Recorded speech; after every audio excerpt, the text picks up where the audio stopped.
केजीए mutton नहीं केजीए mutton लुण हलदी तेल दे ताको भल भाव मैरिनेट करने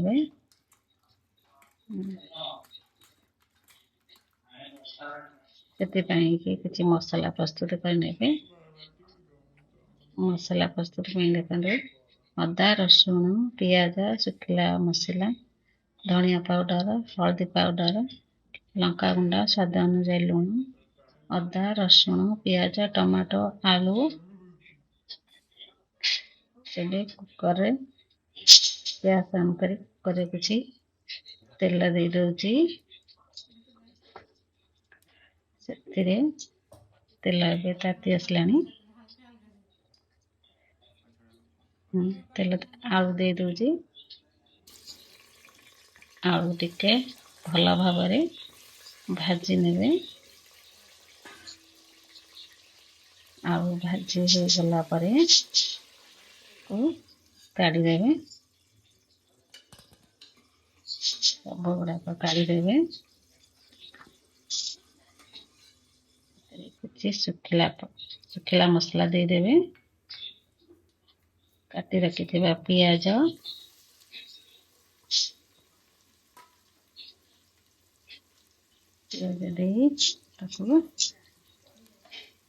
कसी ने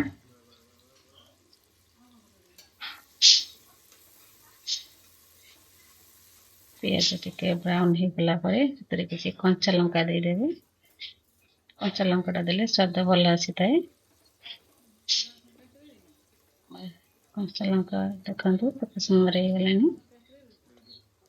तापर बाटी रखी अदा रसुण पेस्ट दे देवे से हाई फ्लेम करेंगे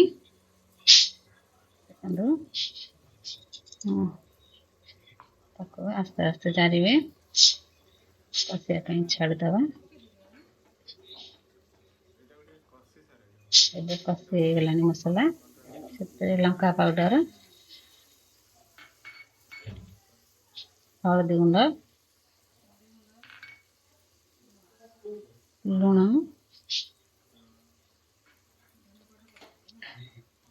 धनिया पाउडर दे देवे पुणी आउ टे कषि ने बहुत बासना लाल मिर्ची पाउडर दे देवे बहुत भल बासना भी आसला मसलार भल भाव मसला जिते कषि अवस्था भल हाई फ्लेम रे कषिबेनी काटी रखी टमाटर दे देवे मुझे टमाटर दुईटा दे देली टमाटर ए कषि गलानी तापरे मांस देदवा मांस सब दे देली तापरे एबे ताको हमें आउ टिके कषि नवा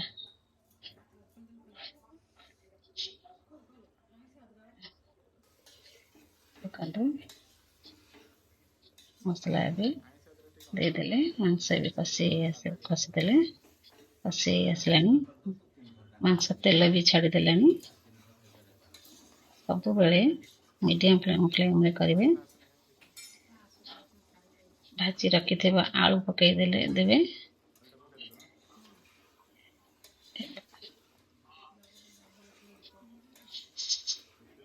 आलू कषि गला देखु यहीपरी कषि रखी गरम पानी किसी देदेवे आपण जी झोल चाहिए से करेंगे मटन झोल साधारण समस्त की भल लगी थाए कलर भी बहुत भल आसी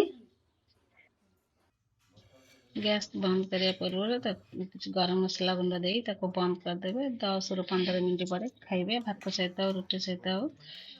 आपन को भल लगी लाइक करेंगे शेयर करेंगे सब्सक्राइब करेंगे।